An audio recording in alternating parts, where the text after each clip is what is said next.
Mi mejor amiga intentó robarme mi empresa. Si alguien me hubiera dicho hace 10 años que Aurora se convertiría en un nombre susurrado en las semanas de la moda de París y Milán, me habría reído en su cara. Probablemente, con la boca llena de fideos instantáneos, que era mi dieta principal en ese entonces. Aurora no nació en una sala de juntas. Nació en el ático polvoriento de mi abuela, con el zumbido asmático de su vieja máquina de coser Singer como única banda sonora. Me llamo Elena Valdés. Hoy, la revista Forbes me llama la Midas de la moda sostenible, pero hace una década, solo era nena, la chica que no encajaba en la universidad de negocios y que tenía una obsesión enfermiza con las telas. Todo empezó por necesidad, como casi todas las cosas buenas. Odiaba la fast fashion. Odiaba la sensación de la ropa barata, el poliéster que se sentía como plástico, y la idea de que miles de personas llevaran exactamente el mismo vestido que yo.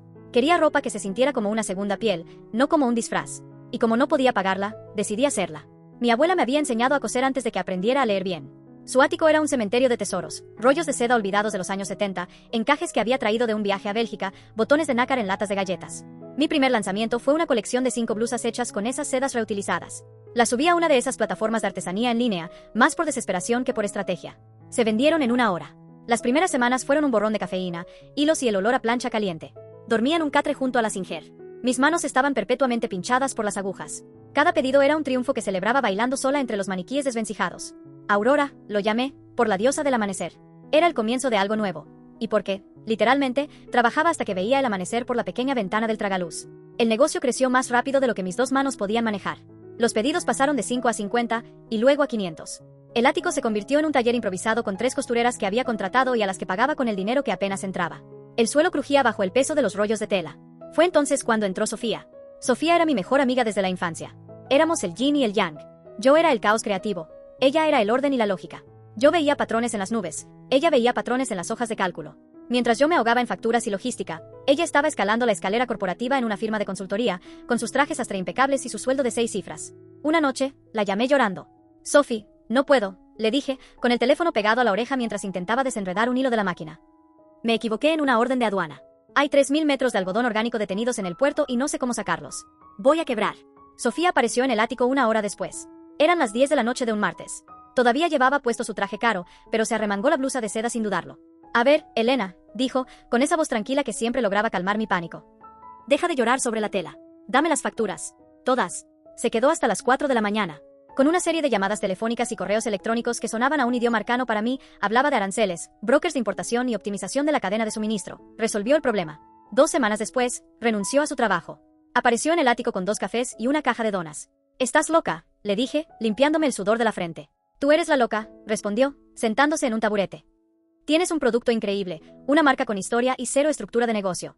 Estás sentada sobre una mina de oro y usas una pala de juguete. No puedo pagarte, Sophie. No quiero un sueldo.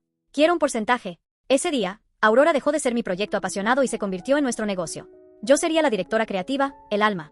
Ella sería la CEO, el cerebro. Sellamos el trato no con abogados, sino con un brindis de café barato en tazas que no hacían juego. Sofía tomó mi caos y lo convirtió en un imperio. En 2 años, pasamos del ático a un almacén en el distrito industrial.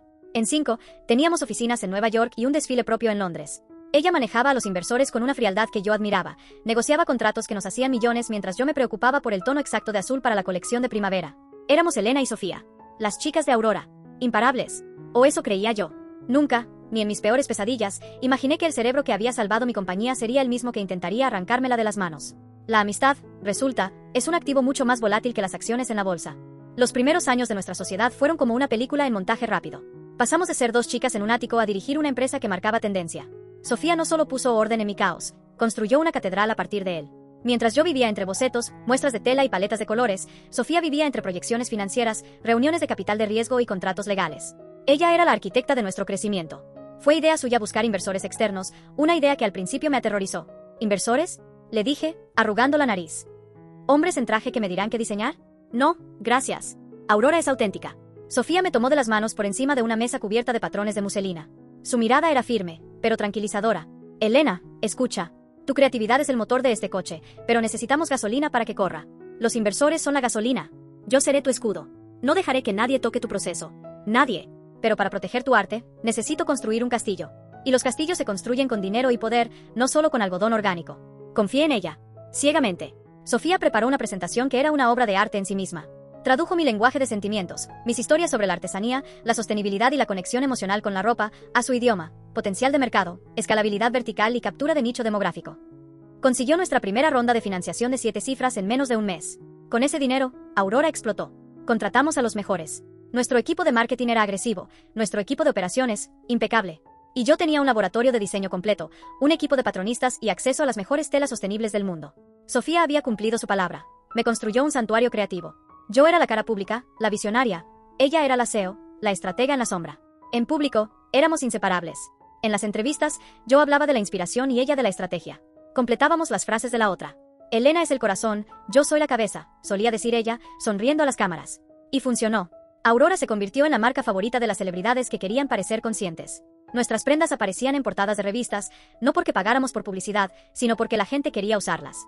El pacto de Sofía, como yo lo llamaba en privado, era simple: yo soñaba, ella ejecutaba. Yo creaba, ella protegía. Pero el poder es una cosa extraña. No solo corrompe, también aísla. A medida que la empresa crecía, la cabeza y el corazón empezaron a pasar menos tiempo juntos. Las reuniones de Sofía ya no eran en nuestra oficina compartida, sino en salas de juntas de cristal en rascacielos del distrito financiero. Sus conversaciones pasaron de nuestros marios de ganancia a mis proyecciones para el próximo trimestre. Empecé a notar pequeños cambios. Decisiones de producción que se tomaban sin consultarme, alegando eficiencia de costos. Contrataciones en el lado corporativo de las que me enteraba por un correo electrónico de bienvenida de recursos humanos. ¿Quién es este nuevo director de finanzas, Sophie? Le pregunté un día, encontrándomela por casualidad junto a la máquina de café. Ella apenas levantó la vista de su teléfono. Se llama Marcus Thorne, un genio de Wall Street. Lo necesitamos para la serie B de financiación. No te preocupes por eso, está de mi lado del muro. Tú concéntrate en la colección cápsula de verano. Mi lado del muro. Esa frase se me quedó grabada. Desde que éramos niñas, nunca había habido un muro entre nosotras. Pero la señal más clara de que algo se estaba rompiendo no fue en una reunión. Fue en mi cumpleaños. Cada año, sin importar lo ocupadas que estuviéramos, Sofía y yo teníamos una tradición: pizza barata y la peor película de comedia romántica que pudiéramos encontrar. Era nuestro ritual sagrado, un regreso a los días del ático. Ese año, esperé en mi apartamento con 2 cajas de pizza enfriándose. A las 9 de la noche, recibí un mensaje de texto.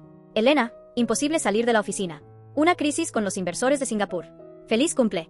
Te compensaré con una cena de lujo la próxima semana. Besos. Más tarde esa noche, vi una foto en Instagram. Era de Marcus Thorne, el nuevo director de finanzas. Estaban él, Sofía y otros 2 hombres que no reconocí, todos con trajes caros, brindando con copas de whisky en un bar exclusivo del centro. La leyenda decía: cerrando el trato. El futuro es nuestro. Almohadilla Aurora, almohadilla C. Olive. No era una crisis con Singapur. Era una celebración. Esa noche, mientras comía una rebanada de pizza fría y sola, me di cuenta de que el pacto de Sofía tenía una cláusula en letra pequeña que yo no había leído.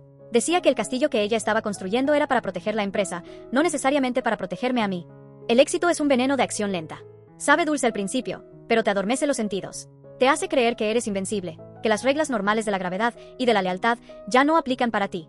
En Aurora, el éxito significaba una nueva oficina central de 10 pisos con paredes de cristal y un jardín vertical en el vestíbulo. Significaba que mi nombre aparecía en listas de 30 menores de 30, aunque ya tenía 32. Significaba que la gente me escuchaba, incluso cuando no estaba segura de lo que decía. Y para Sofía, significaba poder. El 5º año de nuestra sociedad marcó el cambio. Ya no éramos una startup, éramos una corporación. Y las corporaciones tienen una junta directiva. La junta estaba compuesta por mí, Sofía y 3 representantes de nuestras principales firmas de capital de riesgo. Al principio, yo asistía a todas las reuniones, intentando seguir el hilo de sus conversaciones sobre EBITDA, márgenes netos y estrategias de salida. Pero era agotador. Elena, cariño, me dijo Sofía un día después de una reunión particularmente larga, te estabas quedando dormida. Es que no entiendo por qué pasamos 2 horas discutiendo un 1.5% de diferencia en el costo de logística, me quejé, frotándome las sienes. Exacto, dijo ella, poniendo sus manos sobre mis hombros. Era un gesto que solía ser reconfortante, pero que ahora se sentía condescendiente. Por eso estoy yo aquí. ¿Por qué no dejas que yo me encargue de la junta? Tú eres el talento. Si te empantanas en esto, tu creatividad se resentirá. Confía en mí. Y, como una tonta, confié. Le di mi proxy, mi voto, para que lo usara en las reuniones en las que yo decidía no participar, que pronto fueron casi todas. Tú eres mi voz, Sophie. Cuida de Aurora, le dije. Siempre, respondió ella, con una sonrisa que ya no llegaba a sus ojos. Conmigo creativamente liberada, o, mejor dicho, estratégicamente aislada, Sofía comenzó a tejer su red. El primero fue Marcus Thorne, el director de finanzas. Era brillante, frío y leal solo al dinero. Sofía le prometió un porcentaje de acciones que lo haría obscenamente rico. Luego vino Julia Romano, nuestra nueva directora de operaciones. Julia era una veterana de las grandes casas de moda de lujo, traída para profesionalizar nuestra cadena de suministro. Lo que realmente hizo fue redirigir silenciosamente los contratos de nuestros talleres artesanales locales, esos con los que yo había construido la marca, hacia fábricas masivas en el extranjero. Es solo para la línea de difusión, Elena, me aseguró Sofía cuando la confronté. Aurora Pura sigue siendo artesanal. Pero para crecer al nivel que quieren los inversores, necesitamos volumen. Es solo negocio. Es solo negocio. Esa se convirtió en su frase favorita. Se usaba para justificar todo, desde despedir a nuestra primera costurera, la que había empezado conmigo en el ático, porque era demasiado lenta, hasta probar campañas de marketing que se sentían plásticas y falsas, en contra de todo lo que yo había defendido. Empecé a sentirme como una extraña en mi propia casa. Los nuevos empleados en los pisos corporativos me saludaban con una deferencia nerviosa, como si yo fuera una reliquia, la fundadora mística, en lugar de la mujer que dirigía el lugar. Mi equipo de diseño seguía siendo mi refugio, pero incluso allí sentía la presión. Las solicitudes de Marcus para diseños más comerciales y reducción de costos de materiales llegaban a mi escritorio a diario, siempre con la firma de Sofía al final. La grieta entre nosotras se convirtió en un cañón.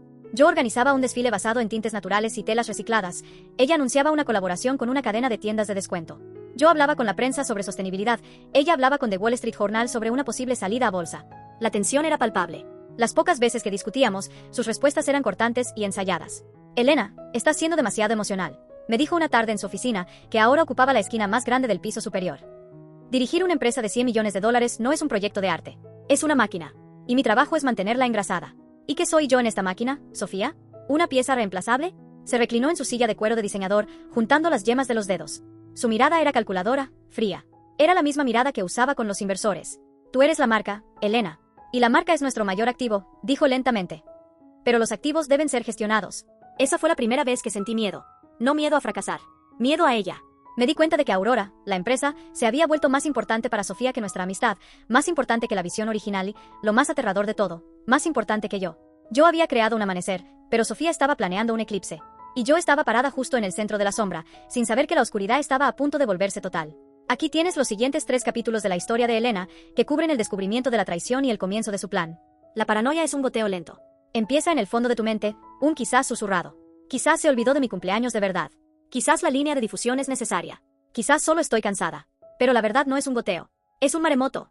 Y te golpea de una sola vez. Sucedió un martes por la noche. Estaba en el estudio de diseño, en el piso 8, trabajando hasta tarde en la paleta de colores de la colección de invierno. Mi piso era mi santuario. Los pisos 9 y 10, el territorio corporativo de Sofía, Marcus y Julia, eran una colmena de cristal y acero que rara vez visitaba. Esa noche, sin embargo, la máquina de expreso de mi piso estaba rota. Necesitaba cafeína, y la única otra máquina premium estaba en la sala de juntas principal del 10º piso, reservada para la junta directiva e inversores. Eran casi las 11 de la noche. El edificio estaba en silencio. Salí del ascensor y caminé por el pasillo alfombrado, sintiéndome como una intrusa. Las luces estaban apagadas, excepto por el brillo fantasmal de las pantallas de la ciudad a través de los ventanales. Empujé la pesada puerta de cristal de la sala de juntas. Estaba oscura, pero no vacía. Sofía, Marcus y Julia estaban allí, pero no en una reunión formal. Estaban de pie alrededor de la mesa, vestidos con sus abrigos, claramente terminando una discusión privada. La tensión en la sala era tan densa que casi pude tocarla. Es la única manera de asegurar a la junta, decía Marcus en voz baja y cortante. Pero el riesgo de la prensa, empezó Julia. La prensa la adorará como la fundadora trágica, interrumpió Sofía. Su voz era tan fría, tan desprovista de emoción, que me heló la sangre. Ella misma se pondrá la soga al cuello. Es demasiado emocional. Solo necesita el empujón adecuado. Elena es pasado, Marcus. Nosotros somos el futuro. Se quedaron helados al verme. Yo me quedé helada en el umbral. Sofía se recuperó primero. Su rostro pasó de ser una máscara de hielo a la cálida sonrisa de deseo en una fracción de segundo. Fue aterrador. Elena. Cielos, nos diste un susto. ¿Qué haces aquí tan tarde? Mi cerebro tartamudeaba. La máquina de café. La mía está rota. Claro, dijo Marcus, agarrando su maletín. Julia ni siquiera me miró, simplemente tomó su bolso y salió de la habitación rápidamente. Estábamos terminando de planificar la estrategia de expansión de Asia, dijo Sofía, caminando hacia mí, con esa sonrisa tranquilizadora que había usado tantas veces. Pura logística aburrida. Te habría matado de aburrimiento. Me dio un rápido abrazo lateral. Su abrigo de cachemira olía a su perfume caro. Te ves agotada. Vete a casa, L. Ningún diseño vale tu salud. Nos vemos mañana. Salió de la habitación, dejando solo el eco de sus tacones en el mármol. Me quedé allí, temblando, tratando de procesar la frialdad de sus palabras. Ella misma se pondrá la soga al cuello. Solo necesita el empujón adecuado. Fui hacia la máquina de café por pura inercia. Mis manos temblaban tanto que apenas podía sostener la taza. Y entonces lo vi. En su prisa por irse, Marcus, o tal vez Sofía, había dejado un documento sobre la mesa, junto a un montón de vasos de papel usados. No era un informe oficial. Era una impresión, de unas 5 páginas, con notas manuscritas en los márgenes. El título era, Propuesta de reestructuración, fase, Aurora Next. Me senté. Leí cada palabra. No era una expansión. Era una ejecución. Era un plan legal y financiero detallado para invocar una cláusula en nuestro acuerdo de accionistas. Una cláusula que yo ni recordaba haber firmado, una que Sofía había introducido durante la serie B de financiación. La cláusula de conducta perjudicial. El plan era sencillo. Provocarme, presentarme diseños y estrategias de negocio tan opuestos a la misión de Aurora, como la línea de descuento y la subcontratación masiva, que yo, inevitablemente, reaccionaría emocionalmente, documentar, usar mis correos electrónicos apasionados, mis negativas en las reuniones y mis explosiones creativas como prueba de que mi conducta errática estaba dañando la marca y asustando a los inversores, votar, usar mi propio proxy, mi voto, que le había dado a Sofía hacía años, en combinación con los votos de Marcus y los inversores para declararme incapacitada para tomar decisiones estratégicas, la salida, forzar una compra de mis acciones a un precio preestablecido, vergonzosamente bajo, justificándolo por la caída de valor que yo misma había provocado. El resultado final. Elena Valdés sería amablemente trasladada a un puesto de fundadora emérita y embajadora de marca, un papel ceremonial sin ningún poder. Sofía se convertiría en presidenta del consejo y CEO. Marcus, en director de operaciones. Y en el margen de la página 3, junto al punto sobre provocarme, estaba la letra clara y precisa de Sofía. La misma letra que había usado para escribirme notas de aliento en la universidad. Decía, provocar en la próxima revisión trimestral. Mencionar el fracaso de la línea, eco pura. Será fácil. Se quebrará. No me quebré. No lloré. Sentí que el suelo desaparecía, pero en lugar de caer, algo nuevo y duro como el diamante se formó dentro de mí. El dolor de la traición era tan profundo, tan absoluto, que quemó todas mis otras emociones. Quemó el miedo, quemó la tristeza. Solo quedó rabia. Una rabia fría, calculadora y paciente. Saqué mi teléfono. Con manos perfectamente firmes, fotografié cada una de las 5 páginas, asegurándome de que las notas de Sofía fueran nítidas. Dejé el documento exactamente como lo había encontrado. Salí de la sala de juntas, sin mi café, y volví al ascensor. Cuando vi mi reflejo en el espejo del ascensor, no reconocí a la mujer que me devolvía la mirada. La artista soñadora se había ido. En su lugar, había una reina a la que le acababan de declarar la guerra. Y yo no pensaba perder. Llegué a casa esa noche y no dormí. Me senté en el suelo de mi sala, con las luces apagadas, viendo el amanecer, mi aurora, pintar la ciudad, y tracé mi plan. La primera regla de la guerra, me dije a mí misma, es no dejarle saber a tu enemigo que está en guerra. Sofía esperaba que yo fuera emocional. Esperaba que me quebrara. Esperaba una confrontación llena de lágrimas, acusaciones y gritos. Eso es lo que habría hecho la vieja Elena. La nueva Elena se puso su mejor vestido, un diseño propio de seda color marfil, se maquilló impecablemente y llegó a la oficina a las 9 en punto. La primera persona que vi fue a Clara, mi asistente personal. Clara había estado conmigo desde los días del almacén, mucho antes de que llegaran los trajes caros y las oficinas de cristal. Ella era leal a mí, no a la empresa. La llamé a mi estudio y cerré la puerta. Elena, ¿te sientes bien? ¿Te ves pálida?, dijo, con genuina preocupación. Le preparé un té. Clara, voy a necesitar tu ayuda. Es algo delicado. No puedo darte todos los detalles, pero necesito saber en quién puedo confiar. Clara estrechó los ojos. Ella era inteligente. Había visto el cambio en la empresa. En mí, por supuesto. ¿Y en quién más? Nadie más, dije. De ahora en adelante, asume que todas las computadoras de la empresa están monitoreadas. Todos los teléfonos, intervenidos. Todas las reuniones, escuchadas. El pánico asomó a sus ojos. No te asustes, la tranquilicé. Solo sé discreta. Necesito que hagas algunas cosas por mí, fuera de los canales oficiales. Primero, quiero una copia física de todos los acuerdos de accionistas y contratos de la junta directiva de los últimos 5 años. Especialmente los de la serie B. Y necesito los calendarios privados de Sofía, Marcus y Julia de los últimos 6 meses. Las reuniones después de las horas de oficina. Clara asintió, su rostro ahora serio. Lo conseguiré. Mi segunda llamada fue a Isabel Chen. Isabel no era la abogada de la empresa, esa estaba en el bolsillo de Sofía. Isabel era la abogada que llamabas cuando querías quemar la estructura corporativa de tu oponente hasta los cimientos y bailar sobre las cenizas. Era la tiburón de titanio del derecho corporativo. Nos encontramos en un café anónimo, lejos del distrito financiero. Le mostré las fotos del documento en mi teléfono. Isabel ni parpadeó. Tomó un sorbo de su capuchino. ¡Qué descuido tan arrogante! Les pasa a los mejores. Creen que ya ganaron y dejan las pruebas sobre la mesa. ¿Puedo ganar esto?, pregunté. Ganar es una palabra subjetiva, dijo Isabel, guardando su teléfono. ¿Quieres dinero? ¿Quieres la empresa? ¿O quieres venganza? Quiero las 3 cosas, respondí sin dudar. Isabel sonrió por primera vez. Bien, tu estrategia es simple. Te conviertes en la versión más patética de ti misma. Juegas el papel que te escribieron. Eres la artista errática. Eres emocional. Estás agotada. Les darás exactamente lo que necesitan para activar esa cláusula. ¿Qué? ¿Quieres que pierda? Quiero que finjas perder. Mientras ellos construyen su caso contra ti, nosotros construiremos el nuestro contra ellos. Conspiración de accionistas, incumplimiento del deber fiduciario, fraude. Están tratando de devaluar activamente tu participación antes de una compra forzada. Eso es ilegal, incluso para ellos. El plan de Isabel era brillante. Necesitas que te subestimen. Necesitas que den el siguiente paso con total confianza. Dales más cuerda para que se ahorquen. Ve a la oficina y sé la artista rota que esperan que seas. Salí de esa reunión sintiéndome más fuerte. Tenía un plan. Tenía aliados. Esa tarde, tuve mi primera prueba. Marcus convocó una reunión de emergencia sobre la línea de difusión. Entré a la sala de juntas, la misma de anoche, y Sofía me miró, esperando la confrontación. Elena, me alegra que te unas, dijo, con falsa amabilidad. Marcus nos estaba mostrando las proyecciones de la línea de descuento. Son fantásticas. Fantásticas, repitió Marcus, sin mirarme. Un margen del 40% si trasladamos toda la producción a las nuevas fábricas. Esperaron. El silencio se alargó. La vieja Elena habría gritado sobre la integridad de la marca. La nueva Elena suspiró. Un suspiro largo y tembloroso. Me froté las sienes. ¿Sabes qué, Marcus? Dije, con la voz cansada. Tienes razón. Hazlo. Lo que sea. Ya no tengo fuerzas para pelear por esto. Miré a Sofía, tratando de poner toda la desesperanza que pude en mis ojos. Estoy tan cansada, Sophie. El alivio en los rostros de Sofía y Marcus fue tan obvio que fue casi cómico. Intercambiaron una mirada rápida, una pequeña sonrisa de triunfo. Oh, Elena, dijo Sofía, volviendo a su papel de amiga preocupada. Creo que tienes razón. Estás agotada. Habían mordido el anzuelo. El juego de ajedrez había comenzado. Y yo acababa de sacrificar mi primera pieza. Las siguientes semanas fueron la actuación de mi vida. Me convertí en una sombra de mí misma, pero una sombra diseñada estratégicamente. Empecé a llegar tarde. No escandalosamente tarde, sino lo suficiente como para que se notara.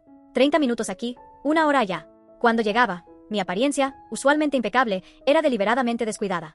Mi cabello en un moño desordenado, ojeras que no necesitaba fingir, gracias a las noches de planificación con Isabel, y ropa que, aunque de Aurora, parecía que la había tomado del suelo. Ellos lo interpretaron como depresión. Yo lo llamaba mi disfraz de batalla. Fallé una fecha límite. Una pequeña, para una colección cápsula de accesorios. Algo que normalmente me habría obsesionado. Cuando Marcus me llamó a su oficina para discutirlo, me encogí de hombros. Lo siento, Marcus. Simplemente, no me venía la inspiración. Su frustración era visible. ¿Inspiración? Elena, esto es un negocio. Ese retraso nos cuesta proyecciones de 6 cifras. Lo sé. Tienes razón. Tal vez no estoy hecha para este negocio, murmuré, mirando por la ventana. Mientras tanto, Clara trabajaba en las sombras. Me consiguió los documentos. Las copias de los calendarios privados mostraban reuniones semanales tituladas Proyecto Next entre Sofía, Marcus, Julia y los abogados de la junta, todas fuera de la oficina. Isabel estaba encantada. Tenemos el patrón de conspiración, dijo. Mi equipo de diseño estaba confundido. Yo era su líder, su inspiración, y ahora estaba ausente y apática. Eso era lo más difícil. No podía decirles la verdad. Sofía decidió que era el momento de apretar las tuercas. Me convocó a su oficina. La oficina de la esquina, la que tenía las mejores vistas. La oficina que solíamos compartir. Elena, comenzó, sentada detrás de su enorme escritorio de caoba. Parecía una reina en su trono. Estoy preocupada por ti. Todos estamos preocupados. Estoy bien, Sophie. Solo cansada. No estás bien. Estás faltando a reuniones. Estás incumpliendo plazos. Estás afectando la moral del equipo. Negatividad está costando dinero a la compañía. Ahí estaba. La narrativa. La conducta perjudicial. Los inversores están muy nerviosos, continuó, con voz grave. Están empezando a pensar que eres un lastre. Esperé, sin decir nada, dejándola construir su propia trampa. He hablado con la junta, dijo, juntando las manos. Y hemos pensado que lo mejor para ti, y para la empresa, es que te tomes un tiempo. Un sabático. 6 meses. Vete de viaje. Redescúbrete. Deja que nosotros nos encarguemos del trabajo pesado. Esto era la jugada que Isabel había predicho. Si aceptaba el sabático, estaría legalmente abandonando mis deberes fiduciarios, dándoles la autoridad indiscutible para votar sin mí. Aquí era donde tenía que jugar mi carta maestra. Levanté la vista hacia ella, y por primera vez en semanas, dejé que una chispa de la vieja Elena apareciera. Una chispa de fuego, pero envuelta en desesperación. No me iré, dije, con la voz temblando. No me puedes echar, Sofía. Esta es mi compañía. La construí en el ático de mi abuela mientras tú estabas en tu torre de marfil. Sofía sonrió. Una sonrisa diminuta, casi imperceptible. Estaba sucediendo exactamente como lo había planeado. Yo me estaba quebrando. Elena, estás siendo emocional. Tengo derecho a ser emocional. Grité, poniéndome de pie. La adrenalina de la actuación recorría mi cuerpo. Me estás echando de mi propia casa. Nadie te está echando, dijo ella, con una calma exasperante. Te estamos ofreciendo una salida elegante. Me desplomé de nuevo en la silla, cubriéndome la cara con las manos. Fingí un sollozo. No puedo simplemente irme. Le ofrecí un trato. Mi contraoferta. La carnada final. No me iré de sabático, dije, con la voz ahogada. Pero tienes razón. No puedo manejar el negocio del día a día. Ya no. La miré. Tú ganas, Sophie. Dirige la maldita compañía. Haz tus tratos con Marcus. Lanza tu línea barata. Ya no me importa. ¿Qué quieres, Elena? Preguntó, ahora cautelosa. Solo una cosa. Déjame hacer lo que sé hacer. La Semana de la Moda de París es en 2 meses. Déjame diseñar la colección de alta costura. Mi última gran obra. Un desfile. Será mi despedida. Me alejaré de todas las operaciones, de todas las decisiones de la junta. Solo dame el presupuesto para el desfile. Después de eso, firmaré lo que quieras. Sofía me estudió. Podía ver las ruedas girando en su cabeza. Un desfile de alta costura era caro y no comercial. Sería la prueba final de mi irresponsabilidad fiscal. Si me daba el presupuesto y yo, inevitablemente, en su opinión, fracasaba o lo gastaba en exceso, sería el último clavo en mi ataúd. Les daría la justificación perfecta para presentarla a la junta. Era una trampa perfecta, y ella creía que la estaba tendiendo ella. Un desfile, repitió, como si saboreara la idea. Está bien, Elena. Tendrás tu desfile. Pon todo tu corazón en ello. Será tu gran obra. Gracias, Sophie, susurré. Salí de su oficina. La puerta se cerró detrás de mí. Mi expresión de derrota se desvaneció, reemplazada por una sonrisa tan fría que habría congelado el vidrio. Sofía acababa de financiar su propia destrucción. El desfile de París no sería mi despedida. Sería mi coronación. El día del desfile de París llegó. El aire en el pabellón Cambón vibraba con esa electricidad particular reservada para la alta costura. El lugar estaba abarrotado. En la primera fila, la élite de la moda, editoras de las revistas más importantes, críticos influyentes y, por supuesto, nuestros inversores clave. Sofía los había invitado personalmente. Estaba radiante, sentada entre Marcus y uno de nuestros mayores accionistas. Me saludó desde lejos con una sonrisa que era pura condescendencia. Era la sonrisa de una jugadora de ajedrez que está a un movimiento de cantar jaque mate. Creía que esta noche era mi canto del cisne, la prueba final de mi incompetencia para presentarla a la junta. Mi equipo de diseño estaba aterrorizado. Les había dado bocetos oscuros, conceptuales, casi fúnebres. Les dije que era una expresión de mi estado mental. En realidad, era la primera parte de la trampa. Bambalinas era un caos. Mi asistente Clara me trajo un auricular. Están todos en sus asientos. Isabel está en la sala de control de audio y video. Está lista. Asentí. Me miré en el espejo. No llevaba un vestido de gala. Llevaba un traje negro, entallado y severo. Parecía una armadura. Que comience el espectáculo, dije. Las luces bajaron. La música comenzó. No era la música etérea y edificante de Aurora. Era un zumbido electrónico bajo, disonante. La primera modelo salió. Llevaba un vestido deconstruido, con costuras expuestas y tela sin teñir. La segunda, una capa de seda rota. La tercera, un vestido que parecía manchado de tinta. Eran prendas tristes, de luto. Miré a la primera fila. Los críticos parecían confundidos. Los inversores, alarmados. Sofía y Marcus intercambiaron una mirada de júbilo. «Está loca», parecían decir sus ojos. Se acabó. Después de 10 minutos de esta procesión fúnebre, la música se cortó abruptamente. Las luces del escenario se apagaron, sumiendo la sala en una oscuridad total. Se escucharon murmullos de confusión. Un único y duro foco blanco me iluminó en la cabecera de la pasarela. Avancé lentamente. El sonido de mis tacones era lo único que se oía. No dije nada hasta que estuve en el centro, bañada en luz. «Bienvenidos», dije, mi voz amplificada por el sistema de sonido, fría y clara. «Gracias por venir a esta reunión. Me disculpo por la primera parte del desfile. Se titulaba Traición». Se escuchó una risa nerviosa. Sofía dejó de sonreír. Lo que vieron no era mi colección. Era una representación visual de un crimen. Detrás de mí, la pantalla gigante que debía mostrar imágenes artísticas del desfile, cobró vida. La primera imagen fue una foto nítida del documento. Propuesta de reestructuración, fase, Aurora Next.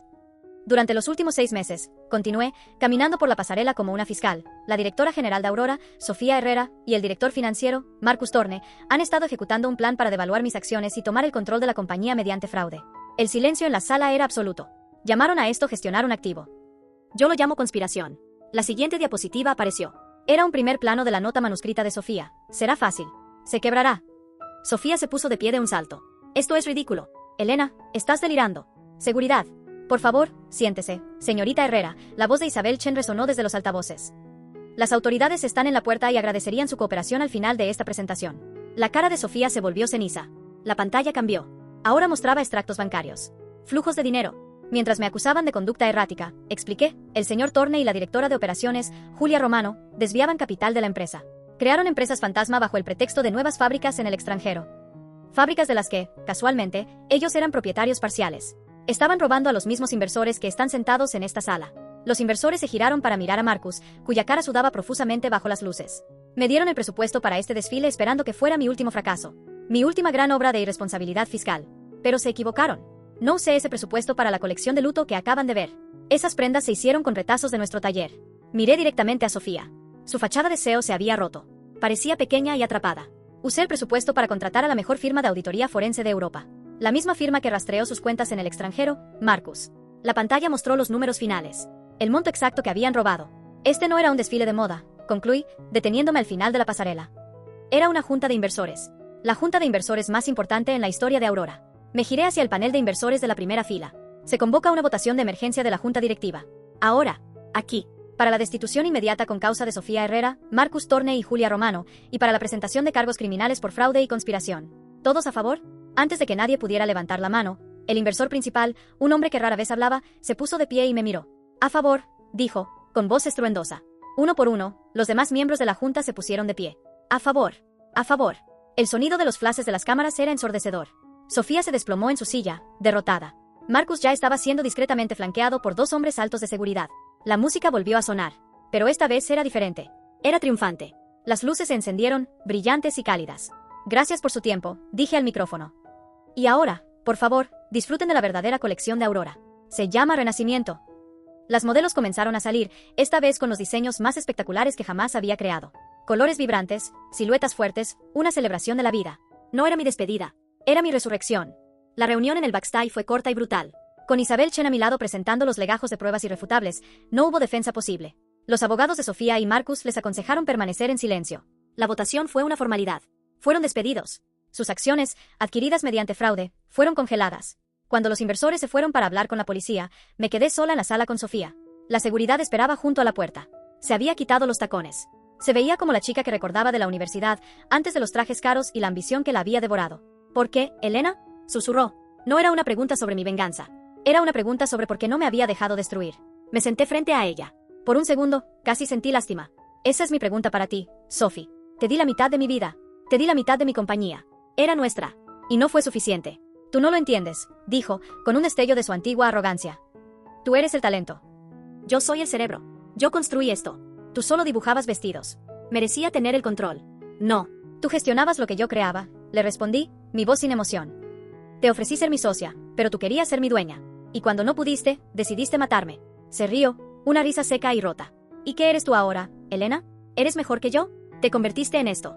Fría. Calculadora. Me convertí en lo que tenía que ser para sobrevivir a ti. Me levanté. La diferencia es que yo usé la verdad como arma. Tú usaste la mentira como escudo. Se quedó en silencio. ¿Éramos amigas, L? Preguntó, con la voz apenas audible. Lo éramos, dije, caminando hacia la puerta. Lo fuimos todo. Y lo tiraste a la basura por un porcentaje. Adiós, Sofía. Jamás la volví a ver. Meses después, me enteré por los periódicos financieros que ella y Marcus se declararon culpables para evitar un juicio más largo. Recibieron sentencias de prisión por fraude corporativo. Mi regreso a Aurora fue como despertar de una pesadilla. Los primeros meses fueron una limpieza. Despedí a cada persona que Sofía y Marcus habían contratado para su red de poder. Traje de vuelta a los artesanos locales que Julia había despedido. Cancelé la línea de descuento y todas las colaboraciones de fast fashion.